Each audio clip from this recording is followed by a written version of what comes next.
Story 1. My close friend wanted to come visit, stay in my home, and use my car. We agreed that she'd stay for 1 week, and I even took that week off work. However, she ended up booking a flight for 12 days instead. She said it was because the flights were cheaper, but I only found out after she had already bought the ticket. I adjusted my schedule as best I could, but still had to work 2 12-hour night shifts during those 12 days. I was completely off for the original week we had agreed on. When she arrived, everything seemed fine at first. I work on call overnight for hospice care, and my job can be emotionally draining. I explained to her ahead of time that I would be unavailable to hang out, even if I was physically home during my shifts. She said she understood. For context, being an on-call hospice nurse means I go to patients' homes to pronounce when someone has passed away. I also provide symptom management, family support, follow-up calls, and medication or supply deliveries. Some shifts are calm, while others are incredibly difficult, as you can imagine. I'm responsible for around 120 patients across the county by myself for 12 hours at a time. I made sure to explain all of this to her long before she came to visit. Everything seemed fine during my shifts. When I was off, I stopped everything else to go on hikes, tours, and eat out with her. We spent 10 to 12 hours a day doing what she wanted to do.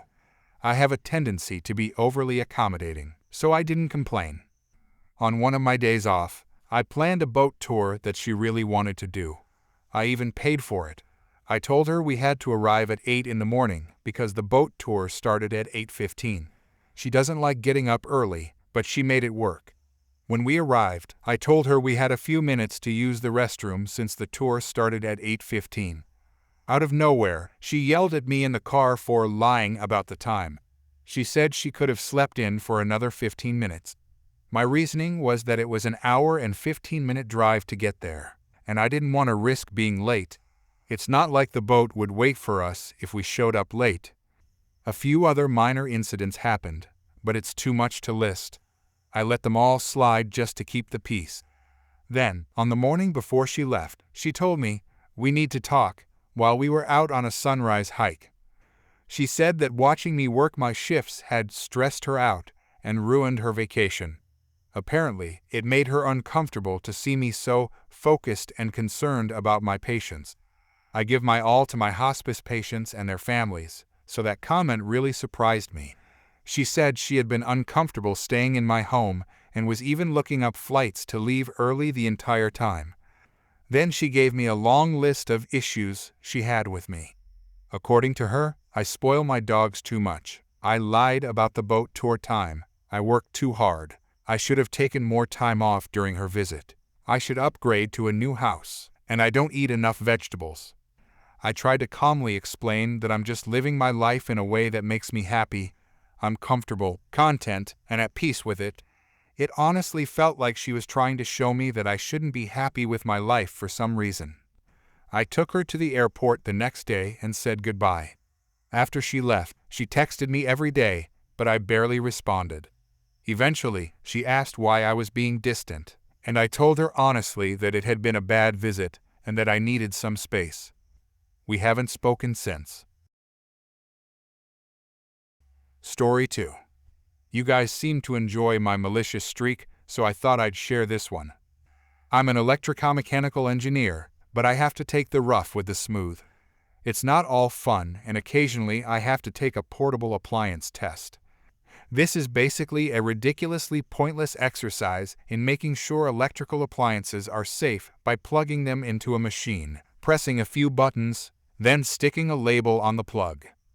I was called in by a rather large company to test one of their contact centers in the South Yorkshire area of England. I hate doing contact centers. They're a mess of wiring, and the area beneath the desks where I have to climb around to find the plugs for each computer and monitor set is absolutely horrible and filthy. Every bank of 6 desks has 18 appliances. If they were all ready for me, it would take 20 or so minutes. Most call centers are ready, and they are usually as nice as they can be within their capability. I get offered tea and biscuits, which is always a bonus. This center, however, was different. The manager was an utter cow, The staff were really whiny and unpleasant. The first one seemed to start a trend of being nasty and unhelpful, and each subsequent staff member got worse. They treat me as if I was an ignoramus, and not an engineer with a BSc in astrophysics. I did all 4 of these banks of desks, and it took me over 4 hours. I was filthy, and I had never been offered a drink. I tend to do these places in order, and the next place was the kitchen, which was in the back corner. Now the kitchen contained all the most important appliances in the building to them anyway, but to a testing engineer, it's always the place where the worst maintained appliances are. They're often cheap supermarket kettles and toasters, often used excessively and well above their usage guideline. Indeed, this kitchen was one of those. The first appliance was a microwave. It was disgusting and had liquid spots underneath. The diffraction grating was bent, and there was very minor microwave leakage. I failed it and cut the plug off. Next was the toaster. The head office booking me told me they had a policy of no toasters on site. It was full of scorched black bits. I removed the fuse from the plug, but couldn't cut the plug off this one because it was a personal appliance. However, I printed a copy of the company removal notice and attached it to the toaster. The final appliance in this kitchen is possibly the most important in the building, the almighty kettle. It was quite scaled up and probably not long for this world. It passed the test. Sorry, did I say? I loosened the earth bond clip on the element and retested it. Shame. It failed. I cut the plug off. Luckily for them, the fridge passed. Although all those microwave meals in it were going to be delightful cold and served with a cup of cold tea. And it was so close to lunchtime that their chances of getting replacement appliances was slim. The contact center wasn't really near anywhere good for that sort of thing. Although a KFC and Costa and a fairly good strip mall with multiple eateries have now opened nearby, but at the time this incident happened the sites of those were just wasteland. I never tendered for that job again, and indeed the contact center closed the following year. The entire business pulled out of the UK just a year after that. Story 3. So, a little background before I start. I live in Sri Lanka, and I'm 22 years old. I'm currently an undergraduate at a local private university, studying software engineering. I usually have 2 large cans of beer every Saturday night to get a bit of relief from the stress of my studies and work. I work as a freelancer while I study. Also, this is important, I don't cut my beard. Once, I shaved it off and ended up looking like a 5th grader. Literally. So, I only trim it. Unfortunately, last week, I had to shave my beard because my mom was attending a Sinhala and Tamil New Year party where a lot of celebrities were going to be present. She's a former celebrity. She decided she wouldn't take me with her if I didn't shave, for reasons I still don't understand since she doesn't like the beard. This detail becomes important later. As usual, last Saturday, I went to get some beer from a local supermarket in my area. I went to the counter of the liquor section, but there was no cashier around, which is normal since most people don't buy liquor in the middle of the day. There was a bell to call for the cashier, so I rang it. A guy from another section shouted that he'd be there in a second. I waited with 2 beers in my hands. While I was waiting, I had a small itch on my chin. I briefly took off my mask to scratch it. At the same time, a middle-aged woman walked past me. Once I was done, I put my mask back on, only to notice her staring at me like I was committing some kind of crime. Even with her mask on, I could see the anger in her eyes. She kept walking, but her gaze never left me. I looked away to escape her stare, but even from the corner of my eye, I could see her still looking. Thankfully, she went to the front counter. I waited another 5 minutes before the cashier finally came back. After paying, I took the 2 beers to the security desk to have them checked. As I was walking there, I noticed 2 police officers outside the store, standing next to that same woman. I didn't think much of it, I wasn't doing anything wrong. I put the beers inside my bag and headed toward the exit. Suddenly, the 2 officers stopped me. Cast. Police Officer 1, Police Officer 2, entitled woman, and me, the soon-to-be tipsy 22-year-old undergraduate. Note: this conversation originally took place in Sinhala, but I've translated it into English. Police Officer 1. Boy, please come with us. I followed them to the other side of the store's parking lot. The woman also followed us, and I was completely confused. Police Officer 2. Can we check your bag? Still puzzled, I replied, yeah, sure.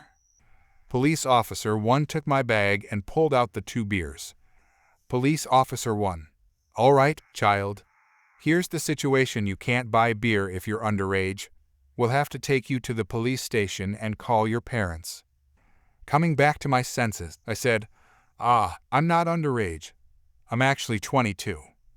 Police Officer 2. Come on, boy. You're clearly underage. Look, your aunt here says you're not of age. Looking at the lady, I replied, What? Her? I don't even know her. Entitled woman. No, you know me. I'm your aunt. I blinked in disbelief. What? Police Officer 2. Listen, child, please don't lie to us. Give us your details. You're coming with us. Then I remembered I had my identity card in my wallet. Wait, you can't arrest me. Let me show you my ID. Police Officer 1. Okay. Entitled woman. He probably took his father's identity card. I took out my wallet and handed my identity card to the first officer. He looked it over. Police Officer 1. All right, you're of legal age. Sorry about that. You can go. Entitled woman. I told you, this is his father's identity card. I know this person. She snatched the card from the officer's hand. Look, she turned the card to the side, showing my name, address, and date of birth, and pointed at it for the other officer. See? It says he was born in 1999, but look at him, he's clearly underage. Police Officer 2. Ma'am, please don't grab things from an officer's hand. Entitled woman. I'm sorry, but just look at him. I don't want a minor doing this, especially my nephew. She flipped the card to the photo side. Look, this isn't even him in the... Dead silence. She stared at the card for a few seconds, then looked at me, then back at the card, then back at me. Entitled woman. But... The police officer gently took the card from her and handed it back to me. You can leave. We're sorry for the confusion. Entitled woman. No, wait, but how? Police Officer 2. Ma'am, please calm down and walk away. He's not underage. I put the beers back in my bag and started to walk away. Behind me, I could still hear her insisting she was right. I didn't even bother to look back. I was too tired and confused to care. I went straight home and relaxed with my 2 beers. Now, if you're wondering why she got so confused when she looked at my identity photo, here's why. In Sri Lanka, we get our identity cards when we're about to take our General Certificate of Education ordinary level examination in grade 11, usually around age 16. At that time, I was still in school, and our school had strict grooming rules: no beards allowed. Every student had to be clean-shaven. So, when I got my identity card, my photo showed me without a beard. And since I had just shaved the previous week for my mom's event, I looked exactly like my younger self in that photo. The woman was probably trying to prove to the officers that my photo didn't match me, only to realize that it matched perfectly. Story 4. This happened to my daughter today when she went out with her sisters, and they told me the whole story when they got home. The girls arrived at Barnes & Noble to pick up the books they had pre-ordered earlier in the week. They had received a call earlier that day confirming their books were ready for pickup. When they got to the parking lot, they noticed a young girl, who they estimated to be around 10 years old, get out of a car. Instead of waiting for the driver, the girl began walking around the parking lot. At that moment, both the girl and my daughter spotted the same empty parking space. To everyone's surprise, the little girl sprinted straight to the parking spot and stood in it as if she were saving it. My daughter pulled up and politely asked her not to stand there, explaining that it wasn't safe to be in the middle of a parking space. The girl replied, "Go away, I'm saving it." My daughter tried again, calmly telling her that standing in a parking spot could be dangerous because another car might not see her in time. Just then, a car behind my daughter started honking repeatedly. When my daughter checked her rearview mirror, she realized it was the same car the young girl had gotten out of. A woman then stepped out of that vehicle and walked toward my daughter's car. She went straight to my daughter's window and began yelling at her to move. My daughter, keeping her composure, cracked the window slightly and asked if the girl standing in the parking space was her daughter. The woman snapped, "What's it to you?" My daughter calmly tried explaining that her daughter's behavior was unsafe and that she could get hurt if another driver didn't see her. The woman rudely responded that she didn't care and demanded my daughter move so she could park there. Not wanting to escalate the situation further, my daughter decided to leave and look for another parking spot. However, one of her sisters wrote down the woman's license plate number as they drove past. After finding a new spot, they noticed two police officers driving by and waved them down. They explained to the officers what they had witnessed: a child standing in a parking space while her mother encouraged it. The officers listened carefully, then parked nearby and entered the store with my daughters. One of the officers told them they would handle the matter from there. As my daughters went to the counter to pick up their books, the same woman approached them again. She angrily shouted, "Don't ever talk to my daughter again." Fortunately, the officer who had been accompanying them overheard the confrontation. He immediately stepped in and asked the front desk to help identify the owner of the car with the license plate number my daughter had provided earlier. After verifying the information, the officer pulled the woman aside and informed her that she would be charged with child endangerment. The second officer stayed with the young girl to keep her calm, while their partner escorted the mother to the police cruiser to explain what was going to happen next. Once everything settled, my daughters were able to pick up their books. The officer who had stayed with the girl told them that they might be contacted later to provide a statement at the station and asked for their phone numbers. After taking their information, he thanked them for doing the right thing and let them go on their way. When my daughters got home and told me the story, I told them we'd deal with any follow-up when the time came. I'm proud of how they handled the situation calmly, safely, and responsibly, even when faced with someone who clearly wasn't thinking about her child's safety. Story 5. I had a conference that I had to attend every 6 months, called a Command Symposium. We were a small unit by Army standards, but we were spread out all over the world. I enjoyed meeting with my fellow senior leaders during the day, but as an extreme introvert, I knew I needed time to recharge afterward. I always stayed at the same hotel and ate at the same bar, which was only a short walk away. Whenever I didn't have working dinners with the other leaders, I'd walk over to that bar for food and a drink. The staff remembered me mostly because I'd sit quietly at the bar, watch sports, and read a book while enjoying a few beers with my dinner. It was a huge place, lots of tables, about 20 pool tables, 10 dart boards, a large wraparound bar, an outdoor patio, and even a dance floor with a stage for live music. They probably had 50 TVs showing every sport imaginable, and the food was surprisingly good for a bar. During my third or fourth conference there, I went in for my usual dinner and football. After I ate and had a beer, I headed to the restroom while the bartender poured me another. Halfway there, I heard the dreaded "excuse me." You know that tone, sometimes it means "I need help" or "I'm sorry to bother you," but this one screamed, "Recognize your betters, peasant." I turned and saw a table of 6 women, probably in their mid-20s to mid-30s, staring at me. They were dressed nicely, so I figured they had just come from work and stopped for drinks. Their expressions made it clear they thought they were superior. "Yes?" I asked. The group started talking over each other. "You need to take our order. You've just been sitting at the bar doing nothing.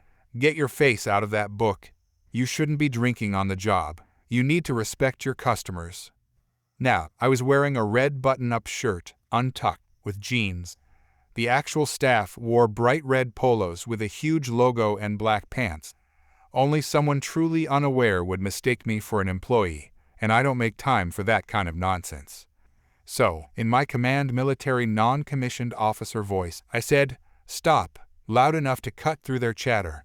The whole bar turned to look at us. The group went wide-eyed as I continued in a calm tone, "I don't work here," and walked off to the bathroom. Looking back, I realized the way I said "stop" might have escalated things a little. It came out the same way I'd say it to a group of privates, and these ladies clearly didn't like being spoken to like that.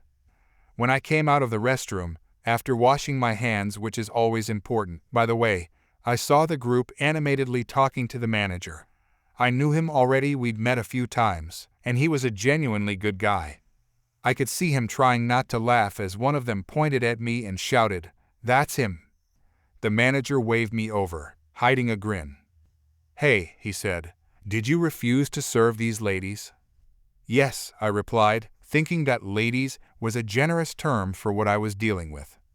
They started screeching again, demanding that he fire me. The manager kept a straight face. "Okay, then you're fired. You don't have to finish your shift." I decided to play along. "Do I get severance pay?" "Sorry, no." "Any workers' compensation benefits?" "No." "Medical and dental?" "Not available for you." "What about my final paycheck?" Without missing a beat, he said, "We'll send it to you in the mail." "How about a severance beer?" "I think we can work that out," he said. We shook hands, and I told him, "It's been a pleasure working with you." "I wish we could keep you," he said, smiling. I went back to my spot at the bar. A few patrons nearby asked what happened, and after I told them, everyone laughed. The bartender brought me a new beer and said, "The manager says your beers are free tonight as your severance package." The crowd laughed again. I usually have around 4 beers if there's a good game on, so there was no danger of me going overboard. The bartenders were efficient and always replaced my beer before it got warm. I figured that was the end of the whole mess, but of course, a Karen never lets things go. About an hour later, the manager approached me again. "You're not going to believe this," he said. "Can you come with me to their table?" I followed him, thinking maybe they wanted to apologize. Oh, how wrong I was. He began, keeping a straight face. "They've asked me to give you your job back if you'll apologize for being rude. They feel sorry for you since you need this job for your medical bills." I raised an eyebrow, and he gave me a subtle smirk. He was clearly still in on the joke. One of them said condescendingly, "We understand how hard it must be for someone like you to keep a job." Another added, "You know, because of your age and all, you probably don't have many skills outside of waiting tables." For context, I had been in the Army for nearly 20 years at that point. Then their self-appointed leader said, "If you apologize, we can use our influence to get your job back. After all, we saw you just sitting at the bar drinking away your last paycheck." The manager, barely holding back laughter, asked, "Do you want to apologize and get your non-existent job back?" I looked at them and said calmly, "I think I'll stick with the opportunities I already have and not ask for my non-existent job back." They didn't get it. The sarcasm flew right over their heads. Their leader suddenly stood up, got in my face, and snapped, "You'd better take that job offer back. We're putting our reputations on the line for you. You need our influence if you want to make it in this town. I'll personally make sure you never work here again if you don't accept this offer." I met her eyes and said quietly but firmly, "I don't care about your opinion or your supposed influence, so maybe close your mouth before I lose my patience." Then I turned to the manager and said, "I'm going to refuse the job I never had," and walked back to the bar. My hands were shaking a bit from the adrenaline, but I sat down and focused on the football game. The whole bar had seen what happened, and when the commotion died down, everyone went back to their evening. The manager later joined me and apologized, even comping my entire meal. I told him he didn't need to, but he laughed and said he had one last thing planned. He went to the stage, grabbed a microphone, and said, "We're proud of our military and would like to recognize one of our patrons with almost 20 years of service. Would Jackson, fake name for me, please stand up?" I stood reluctantly as the crowd applauded. Then he added, "Tonight, He got mistaken for one of our servers, and I had to fire him." The crowd laughed. I even tried to hire him back, but he refused my job offer. Turns out, he's actually the non-commissioned officer in charge of one of the largest medical research facilities in Texas. Everyone raised their glasses to me, and I raised mine back. The group of women left quickly after that since it was obvious who he was talking about. Before I left, I thanked the manager and asked why he did that. He smiled and said, "2 reasons. First, no one deserves to be treated like that. Second, I don't think they'll be leaving us a bad review now. And even if they try, imagine the reaction they'll get." I couldn't argue with that. After that night, I still went back to that bar during future conferences, but I made sure to never wear a red shirt there again. Story 6. This is the story of how I got screwed over by a Big O tire store and got my revenge. The manager had a very Karen-y haircut and vibe to her, but I still got what was rightfully mine out of her. Back around 8,000 miles ago, I took my Ford Flex, which was in desperate need of some tread, to get new tires. I was a little low on money, so I took it to Big O Tires because I had a credit card for the franchise from buying tires there before. Everyone around will tell you that anytime you bring your car in, they will inevitably find some work that needs to be done to try and get more money out of you. I wish I had known this sooner. I went in, and the manager was the one to help price me tires and find the right ones for me. My Flex has 19-inch rims on it, so the tires that go on them are expensive, but I was paying on a card, so I didn't care. I found the tires I wanted and opted for a good tire that would last me at least 60K plus miles. I ask her to put the tires on and do an alignment after they get them fitted. Then I go sit down in the waiting area and wait for the job to be complete. I'm sitting in the waiting area when a greasy mechanic comes out of the shop and starts looking around. "Who's got the Ford Flex?" "I do." "We went to do your alignment, and we found that your inner and outer tie rods are bad all the way around and you need new rear lateral arms. It'll cost about $13 to do here, but we can do it. You want us to get on that?" Me, jaw dropped. No. "Well, we can't do an alignment on bad parts." "Okay then, just give me the keys, I guess." As I'm signing the final paperwork, the manager is stressing to me that the bad parts I'm driving on could destroy my new tires. My friend who was actually working there at the time pulled me aside and told me that they looked like they were wearing down, but that they didn't need to be replaced yet. So I left the store. Fast forward about 8,000 miles later, it's now April. The inside of my tires on the rear was worn down completely smooth. The front tires only had about half the tread life remaining, and I'm still making payments on the tires. When I'm driving down the road, there is a steady noise coming from the tires from being so unevenly worn down. It was around this time I had finally gotten money together to fix my bad parts. So I go to my mechanic who is honest and has never tried to pull the wool over my eyes and will give me a decent price. I told him what the mechanic and manager at Big O Tires told me, what was wrong with it, and told him to get it fixed and handed him the keys. About 3 hours later, he calls me back. "Hey, I'm looking at your car, and the only thing that was wrong with it was you had a stuck right rear brake caliper. So everything else was fine. Yet everything to do with your suspension was in perfect shape. No play in the tie rods. It looks like you just need an alignment pretty badly." "Okay, thank you. Will you put a new caliper on there for me?" "Yeah, I'm on it. If I was you, I'd take it down to the dealership. They do all my alignment, and they aren't going to pull any bullcrap on you like that." "Okay, thanks." After hearing that my parts were fine and my tires could have been saved by a simple alignment, I was livid, so I called up Big O, and the conversation was pretty short. I'm not going to post the conversation, but to sum it up, she told me that she wasn't trying to say my mechanic was lying, but that he doesn't have a laser rack or the proper equipment to know if those parts are bad. She then goes on to explain in great detail why my parts were bad and try and make me feel stupid. She wanted me to have him replace all those parts and bring it in for an alignment. I told her I'd see what Tony Brown had to say about it. When I pulled up to the dealership, I walked in and told them what happened and what was supposedly bad with my car, and they did my alignment with no fuss, and cheaper.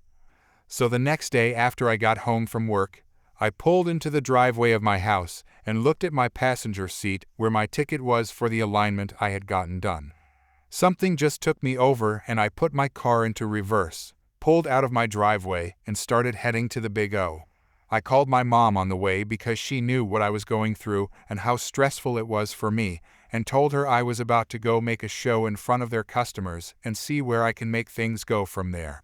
She was excited and wanted to listen in, so I left her on the phone with my Bluetooth headphones around my neck where she could hear everything. As I walked into the store, I was feeling nervous, but just shoved it all to the side when I saw how many customers there were. At least 7 people in the store are looking at tires or waiting for their cars to get done. I walked up to the front desk and waited patiently for the manager to get done talking with another customer. "Hi, can I help you?" the front desk employee asked. I ignore her and look at the manager as she's finishing up. "Hi, are you the manager?" "Yes, I am." "Hi, I believe I spoke with you on the phone a day or 2 ago. I wanted to speak to you in regards to the work done to my vehicle." "Okay, what's your name?" I tell her my name, and her employee starts to pull up my file. As she's looking me up, I start telling my story, and I tell it loud enough for all the customers in the store to hear. Well, when I came in here, I was refused an alignment because of bad parts. We can't do alignment on bad parts. Let me finish, okay? I was told I needed to pay $13 before they would do my alignment because of bad parts. And $13 is a lot of money, so I just took my car home so I could start saving up money for the repairs I thought I needed. Eventually, when I was feeling like I could afford it, I took it to my mechanic, who told me my parts were fine. You told me he didn't have the right equipment, so I took it to the dealership, who has the same rack as you. They did my alignment and told me my parts were fine. I show her my alignment paperwork. The sheet shows the before and after of an alignment, and my rear left tire was cambered out -2.3 degrees. She was trying to tell me before that my tires were worn so bad on the inside because the parts were bad. But it was really just an alignment issue. Let me go talk to my mechanic. She walks into the shop for about 10 minutes, and I see them walk through the bay doors to go out and look at my tires. She comes back inside and tells me how sorry she is, and comes up with the excuse that there were 2 Ford Flexes in the shop that day, and the mechanic that was there that day got the tickets mixed up and my Flex never even went on the rack. She then goes on to say she will replace 2 of my tires for free and refund me the $40 rack fee I was charged that day.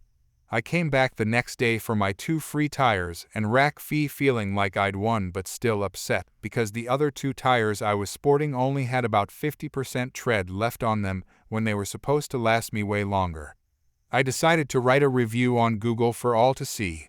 It was basically 3 paragraphs on everything you've just read. 1 week later, I received a phone call from Big O, but I was busy, so I let it go to voicemail. The voicemail was basically the manager saying that she was confused why I would leave such a review and asked me to call back and see what we can do to fix it. After I was free, I called her back. "Hey, I missed a call?" "Yes, I just saw your Google review this morning and my jaw dropped. I thought that everything was okay after we gave you 2 free tires and refunded your rack fee. And now you've left this review saying you'll never be back except for your free rotations while they last. What can we do for you to just take the review down?" I was upset because while I got 2 of my tires fixed, I'll have to end up replacing those other tires well before my new ones, when they should have all been the same tread to begin with. "So if I give you 2 more free tires, will you remove the review? We just don't want to have to deal with corporations, and if anyone reads that, it will lose us customers." "Yes, sure. I'll remove it as soon as the tires are on my rims. I'll have them here tomorrow then." So I stop in and get 2 more free tires fitted on my vehicle. I couldn't stop smiling the whole time I was signing the paperwork. The second manager even told me that because I had to come back so much that she was giving me a free oil change next time I came into the store. I edited my review to say that I had a bad experience, but the managers did what they could to make things right and changed it from 1 star to 3 stars. They asked me if I would still shop for my tires with them, and I told them I would, but you couldn't pay me to go buy tires there again. I took my win and my free oil change and walked right out of there.